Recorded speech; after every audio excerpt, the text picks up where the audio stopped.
નમસ્કાર મિત્રો, ગુજરાત માધ્યમિક અને ઉચ્ચતર માધ્યમિક શિક્ષણ બોર્ડ ગાંધીનગર દ્વારા શૈક્ષણિક વર્ષ 2020-21 માટે ધોરણ 12 અર્થશાસ્ત્ર સામાન્ય પ્રવાહ વાર્ષિક પરીક્ષાનું પ્રશ્નપત્રનું પરિરૂપ આ પ્રમાણે રહેશે. કુલ ગુણ છે 100, સમય રહેશે 3 કલાકનો અને એની પેપર સ્ટાઇલ કેવી રીતે રહેવાની છે એનું આપણે વિગતવાર સમજણ મેળવીએ તો હેતુઓ આધારિત હેતુઓ જે છે પ્રશ્નપત્રના એ છે જ્ઞાન, સમજ અને ઉપયોજન અને સંયોજન. આ દરેક હેતુ માટે અલગ અલગ ગુણ પ્રમાણેના પ્રશ્નો રહેશે. જ્ઞાન આધારિત પ્રશ્નો 45, સમજ આધારિત 30, ઉપયોજન 20 અને સંયોજન એટલે કે કૌશલ્ય સ્કિલવાળા જે પ્રશ્નો રહેશે જે 5 રહેશે. આમ ટોટલ 45, 30, 20 અને 5 મેળવીને 100 ગુણ થયા. એ પ્રમાણે એમની ટકાવારી પણ છે. બરાબર. હવે પ્રશ્નોના પ્રકારો અને એમની સંખ્યા અને કેટલા ગુણ કેટલા ઉપર છે એ આપણે જોઈએ. તો હેતુલક્ષી પ્રશ્નો એટલે કે ઓબ્જેક્ટિવ પ્રકારના પ્રશ્નો વિકલ્પ વિનાના 15 અને વિકલ્પો સાથે 15. તો કુલ ગુણ રહેવાના છે 15. અતિ ટૂંક જવાબી પ્રશ્નો એટલે કે વેરી શોર્ટ આન્સર્સ 15, વિકલ્પ વિના, વિકલ્પ સાથે 15, કુલ ગુણ 15. શોર્ટ આન્સર્સ 1, ટૂંક જવાબી પ્રશ્નો 12, વિકલ્પ વિના અને 16 વિકલ્પ સાથે, કુલ રહેશે 24. ટૂંક જવાબી પ્રશ્નો બીજા પ્રકારના એટલે કે શોર્ટ આન્સર ટાઈપ 2, વિકલ્પ વિના 7, વિકલ્પ સાથે વાળા પ્રશ્નો રહેશે 10, ટોટલ 21 ગુણ. અને લાંબા પ્રશ્નો એટલે કે લોંગ આન્સર્સ વિકલ્પ વિના 5 અને વિકલ્પ સાથે 7, એના ઉપર ટોટલ ગુણ બાર રહેવાનો છે 25. તો આમ વિકલ્પ વિનાના 54 પ્રશ્નો અને વિકલ્પ સાથેના 63 પ્રશ્નો અને બધા ઉપર મળીને કુલ ગુણ બાર થવાનો છે 100. પ્રકરણ વાઇઝ આપણે જોઈએ તો અર્થશાસ્ત્ર પહેલું જે પ્રકરણ છે અર્થશાસ્ત્રમાં આલેખ વિકલ્પ વિના 8 અને વિકલ્પ સાથે 10, વૃદ્ધિ અને વિકાસના નિર્દેશકો 10 અને 13, નાણું અને ફુગાવો 8 અને 10, બેન્કિંગ અને નાણાકીય નીતિ 8 અને 8, ગરીબી 10 અને 13, બેરોજગારી 10. એટલે પહેલો જે નંબર હું કહું છું એ વિકલ્પ વિનાના ગુણ છે અને બીજો નંબર વિકલ્પ સાથેવાળા પ્રશ્નો માટેના ગુણ છે. તો ગરીબીમાં 10 અને 13, બેરોજગારી 10 અને 12, વસ્તી 10 અને 15, કૃષિ ક્ષેત્ર 10 અને 10, વિદેશ વ્યાપાર 8 અને 13, ઉદ્યોગ ક્ષેત્ર 8 અને 8, ભારતીય અર્થતંત્રના નૂતન પ્રશ્નો 10 અને 15. તો વિકલ્પ વિના ગુણ 100 અને વિકલ્પ સાથે ઉપર જે ગુણ બાર છે એ 127. જનરલ વિકલ્પ સાથે દર્શાવેલ પ્રશ્નના ગુણ નમૂનાના પ્રશ્નપત્ર પ્રમાણે દર્શાવેલ છે. અન્ય પ્રશ્ન માત્ર માટે આ ગુણ અલગ હોઈ શકે છે. આગળ આપણે જોઈએ પ્રશ્નપત્રનું માળખું કેવી રીતે રહેવાનું છે. ટોટલ 5 વિભાગમાં પ્રશ્નપત્ર વહેંચાયેલો રહેશે. વિભાગ A, B, C, D અને E. વિભાગ એમાં પ્રશ્નક્રમ રહેશે 1 થી 15, બીમાં 16 થી 30, સીમાં 31 થી 46, 47 થી 56 વિભાગ ડીમાં રહેવાના અને વિભાગ ઈમાં 57 થી 63.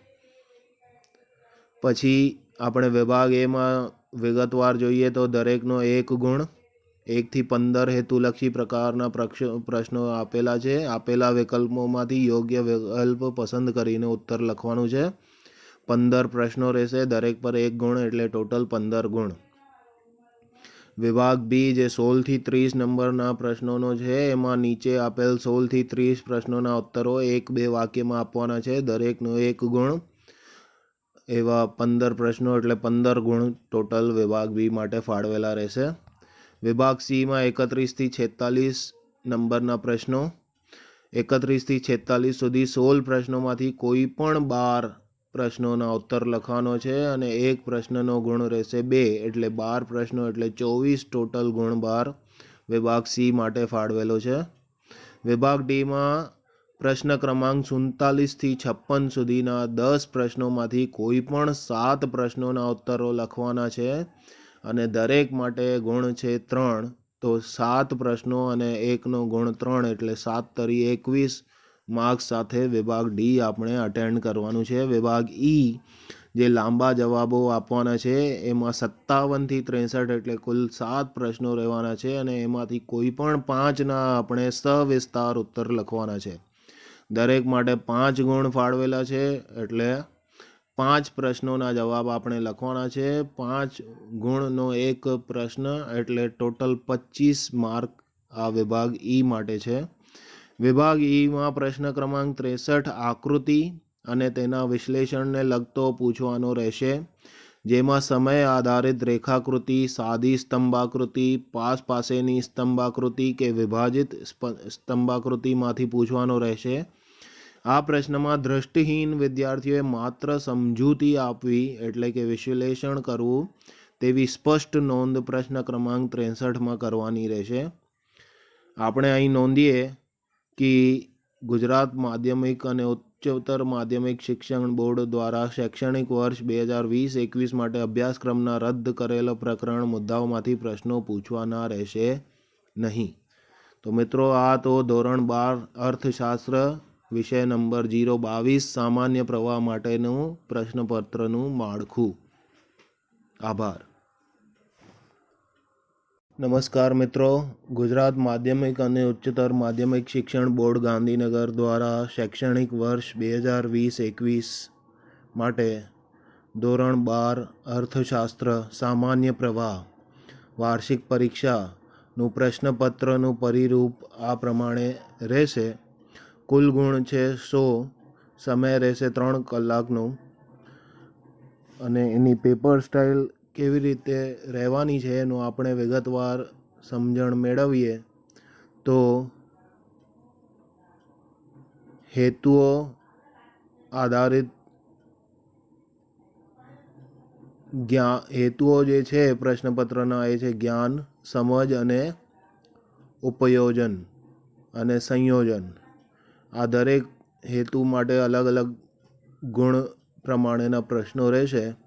જ્ઞાન આધારિત પ્રશ્નો 45, સમજ આધારિત 30, ઉપયોજન 20 અને સંયોજન એટલે કે કૌશલ્ય સ્કિલવાળા જે પ્રશ્નો રહેશે જે 5 રહેશે. આમ ટોટલ 45, 30, 20 અને 5 મેળવીને 100 ગુણ થયા. એ પ્રમાણે એમની ટકાવારી પણ છે. બરાબર. હવે પ્રશ્નોના પ્રકારો અને એમની સંખ્યા અને કેટલા ગુણ કેટલા ઉપર છે એ આપણે જોઈએ. તો હેતુલક્ષી પ્રશ્નો એટલે કે ઓબ્જેક્ટિવ પ્રકારના પ્રશ્નો, વિકલ્પ વિનાના 15 અને વિકલ્પો સાથે 15.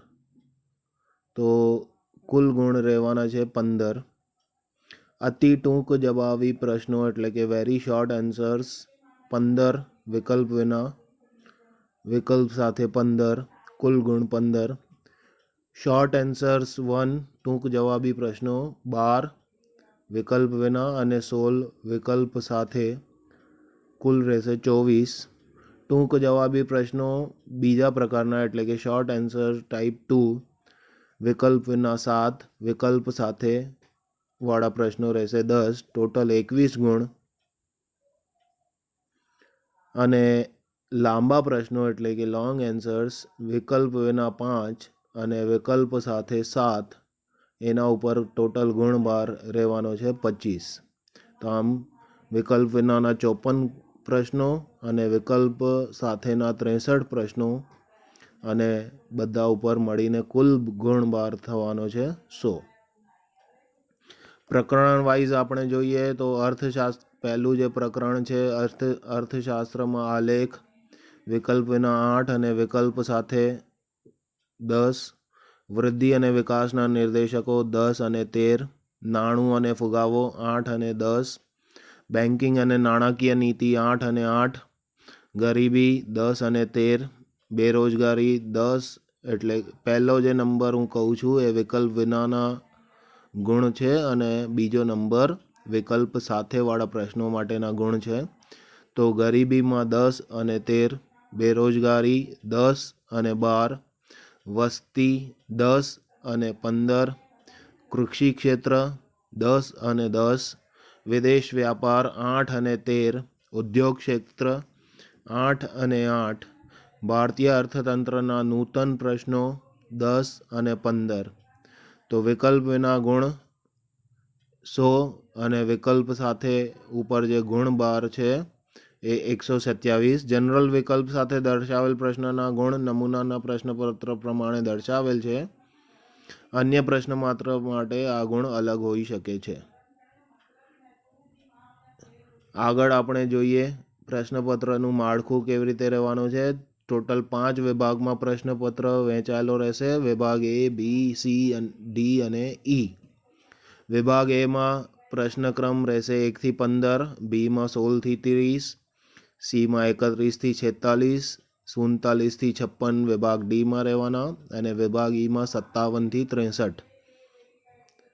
પછી આપણે વિભાગ એમાં વિગતવાર જોઈએ તો દરેકનો 1 ગુણ, 1 થી 15 હેતુલક્ષી પ્રકારના પ્રશ્નો આપેલા છે. આપેલા વિકલ્પોમાંથી યોગ્ય વિકલ્પ પસંદ કરીને ઉત્તર લખવાનું છે.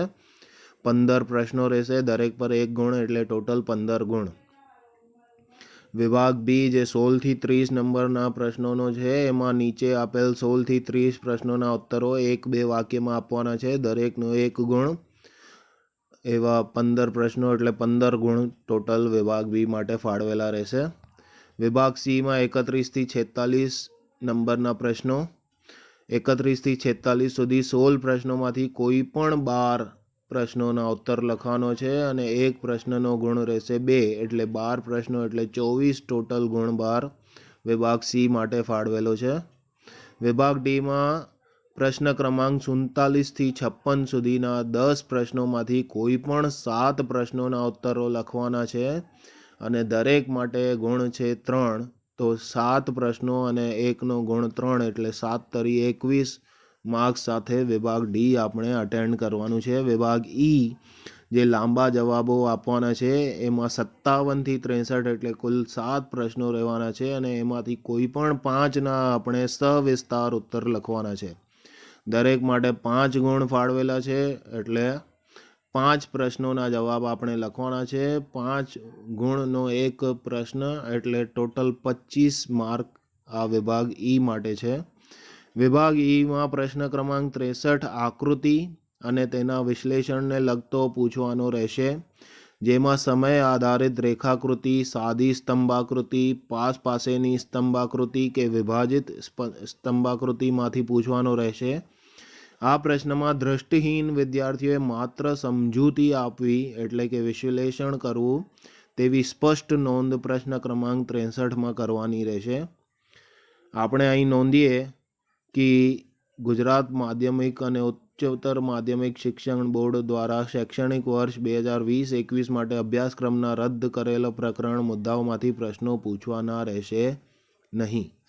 તો મિત્રો આ તો ધોરણ 12 અર્થશાસ્ત્ર વિષય નંબર 022 સામાન્ય પ્રવાહ માટેનું પ્રશ્નપત્રનું માળખું. આભાર.